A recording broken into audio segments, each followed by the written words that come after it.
नमस्कार, आदाब, सत श्री अकाल, जय भीम, जोहार। मेरा नाम है नवीन कुमार। अस्पताल से निकला और झोले में बच्चे की लाश लेकर डीएम ऑफिस पहुंच गया एक बाप। ये कैसा मुल्क है साहब? बच्चे को जन्म देने गई औरत से पूछी जाती है उसकी औकात। ये कैसा मुल्क है साहब जहां एक बच्चे से छीन लेते हो पैदा होने का हक? ये कैसा मुल्क है साहब जहां जिंदगी की रोशनी पर मौत का अंधेरा छाप देते हो सिर्फ इसलिए कि हम मेहनतकश अपनी हड्डियां गलाकर भी इतना नहीं कमा पाते कि अपनी ही औलाद को धरती का नूर दिखा सके। आग लगा दो मेरे बच्चे के लहू में लिपटे ऐसे विकास को, जलाकर फेंक दो पैदा होने का हक छीन लेने वाले राम राज के प्रलाप को, दफन कर दो जनता के प्रति अपनी सेवा और समर्पण के ढोंगी आलाप। झोले में रखी अपने बच्चे की लाश के वजन से कांपते हुए कदमों को थामने की कोशिश करते हुए बाप ने कहा, साहब या तो हमारे बच्चे को जिंदा कर दो और नहीं तो दोषियों पर कार्रवाई कर। हम भी जानते हैं कि इन दोनों में से कुछ भी नहीं होने जा रहा है। मेरी घरवाली बच्चा मांग रहे, मेरा बच्चा वापस करवा दिए, मरा हुआ। मेरी घरवाली बोले बच्चा चाहिए, हमने कहा हॉस्पिटल में उसमें शीशे में डलवा रखा, उससे झूठ बोले, बताओ कहाँ से देंगे। यह वीडियो इस मुल्क के प्रधान को बता रहा है कि आपकी सोच बौनी है। हाथ में प्लास्टिक का एक कार्ड थमाकर इलाज की पूरी व्यवस्था को पूंजीपतियों के हवाले कर देने की साजिश रचने का अंजाम है विपिन गुप्ता के हाथ में एक थैला जिसमें रखी हुई है उनके बच्चे की ताजा लाश का लोथड़ा।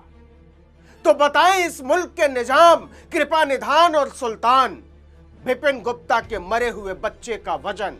बताइए मोदी जी, उनकी पत्नी की छाती में उतरे हुए दूध का कसूर। बताइए योगी जी, उनके दर्द का आयतन। बताएं हुकूमत की जूतियों पर जीभें पटकते देवदूत और अप्सराएं 4 अंगुल के बच्चे का गुनाह जिससे छीन लिया गया पैदा होने का हक।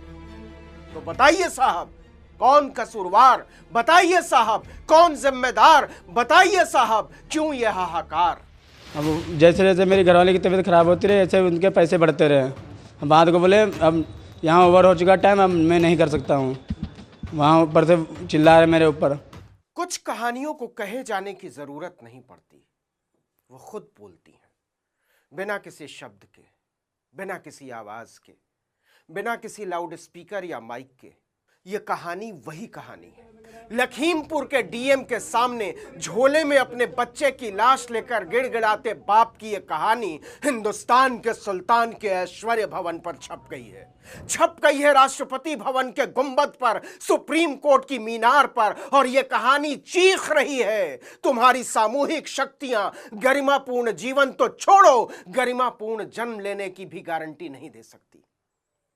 मेरे झोले में सिर्फ मेरे बच्चे की लाश का लोथड़ा नहीं है, सबसे बुनियादी इंसानियत के हक में तुम सबके साझे ईमान का भी लोथड़ा है। केवल 28 बरस की रूबी चीखती है, मेरा बच्चा कहां है, मुझे उसे दूध पिला दो। यहाँ अधिकारियों से जब मिले हैं, बोल रहे अभी चल रहे वहाँ पे देखो कार्रवाई करते हैं। अब मेरी घरवाली बच्चा मांग रहे, बताओ कहाँ से। हमने झूठ बोला कि शीशे में पड़ा, बताओ रो रही वो बच्चे के लिए। अरे हाँ, कहानी सुनाना तो भूल ही गया, क्या फर्क पड़ता है, क्योंकि यह कहानी न पहली कहानी है न आखिरी। लेकिन आप इंतजार में होंगे तो सुनिए। सूबा उत्तर प्रदेश, जिला लखीमपुर, थाना भीरा, गांव नौसर के रहने वाले विपिन गुप्ता जब एक झोला लेकर डीएम के दफ्तर पहुंचे तो सबने सोचा रोज की तरह कोई गरीब मुलाकाती होगा। लेकिन जब उन्होंने बताया कि इस झोले में उनके बच्चे की लाश है तो महकमे में हड़कंप मच गया। रोते हुए विपिन गुप्ता ने कहा, अस्पताल ने मेरे बच्चे को मार डाला साहब, अब या तो इसको जिंदा कर दो और नहीं तो दोषियों को सजा दिलवा दो। एसडीएम सदर और सीएमओ साहब को हमने निर्देशित किया है कि वो तत्काल हॉस्पिटल का विजिट करें और देखें अगर कहीं तरह से कहीं भी लापरवाही होगी तो तुरंत उसको एक्शन लिया जाए। विपिन गुप्ता ने बताया कि वो हरिद्वार से गांव के रास्ते में थे, तभी उनके रिश्तेदार का फोन आया कि तुम्हारी बीवी रूबी की तबीयत बहुत ज्यादा खराब है, तुरंत किसी अस्पताल में दाखिल कराना होगा। विपिन के पास कोई और रास्ता नहीं था। उन्होंने कहा, जल्दी से किसी भी अस्पताल लेकर जाओ। विपिन गुप्ता के साढ़ू ने रूबी को गोलदार अस्पताल में भर्ती करा दिया। विपिन बताते हैं, अस्पताल प्रशासन ने सीधा कहा, अगर तुम्हारी हैसियत है तब तो यहां इलाज कराओ और नहीं तो कहीं और लेकर जाओ। उधर रूबी की हालत बिगड़ती जा रही थी। उनके घर वालों के सामने कोई चारा नहीं था। घर वाले इलाज के लिए राजी हो गए। रूबी को दाखिल कर लिया गया और इसके बाद जो तमाशा शुरू हुआ, उसने एक बच्चे से पैदा होने तक का हक छीन लिया। विपिन ने डीएम को बताया कि जैसे जैसे रूबी की तबीयत बिगड़ती गई, वैसे वैसे अस्पताल की मांग बढ़ती गई और एक समय ऐसा आया जब वो और पैसा चुकाने की स्थिति में नहीं थे और जब पैसे कम पड़े तो अस्पताल ने इलाज करने से मना कर दिया। पिता का कहना है कि हालत गंभीर थी, लेकिन अस्पताल ने हाथ खड़े कर दिए और मासूम ने दम तोड़ दिया। डीएम ने पूरी कहानी सुनी तो उनकी भी आंखों में आंसू आ गए। उन्होंने सीएमओ संतोष गुप्ता से मामले को खुद देखने को कहा। संतोष गुप्ता ने कबूल किया कि यह मामला हमारी जानकारी में है। विपिन ने आरोप लगाया है कि गोलदार अस्पताल की लापरवाही के चलते उनके बेटे की जान गई। उन्हें पता है कि डॉक्टरों ने 25,000 रुपए मांगे, लेकिन विपिन के पास केवल 5,000 रुपए थे, इसलिए डॉक्टरों ने इलाज नहीं किया और बच्चे ने दम तोड़ दिया। तो बताइए मोदी जी, क्या करे ये देश? एक काम कीजिए, आग लगा दीजिए अपनी आयुष्मान योजना में, आग लगा दीजिए डबल इंजन के नारों में, आग लगा दीजिए गरीब गरीब के जयकारों में। अस्पताल चलाने वाले और इंश्योरेंस कंपनी चलाने वाले पूंजीपतियों का खजाना भरने की जो स्कीम आपने चलाई थी, उसका अंजाम है विपिन गुप्ता के झोले में उनके बच्चे की लाश का लोथड़ा।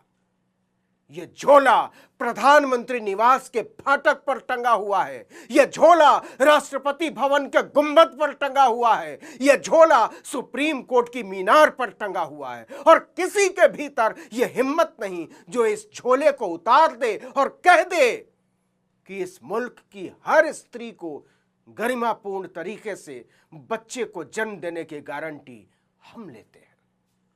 देश छाती नापने वाले इंची टेप से नहीं चलता महोदय, अपने नागरिकों के भीतर धड़कती हुई उम्मीद से चलता है। आपकी बनाई हुई व्यवस्था ने उस उम्मीद का खून किया है और क्या गजब की बात है कि किसी पर इस हत्या की तोहमत तक नहीं। इंसाफ क्या खाक करेंगे। इस वीडियो में इतना ही, लेकिन अगर आपने आर्टिकल 19 इंडिया को अब तक सब्सक्राइब नहीं किया है तो फौरन कर दीजिए, बेल आइकॉन दबाइए, घंटी जैसी आकृति, लाइक कीजिए और कमेंट करके बताइए हमारा वीडियो आपको कैसा लगा। हमारा ट्विटर हैंडल है आर्टिकल 19_ इंडिया और मेरा ट्विटर हैंडल है नवीन जर्नलिस्ट। नमस्कार।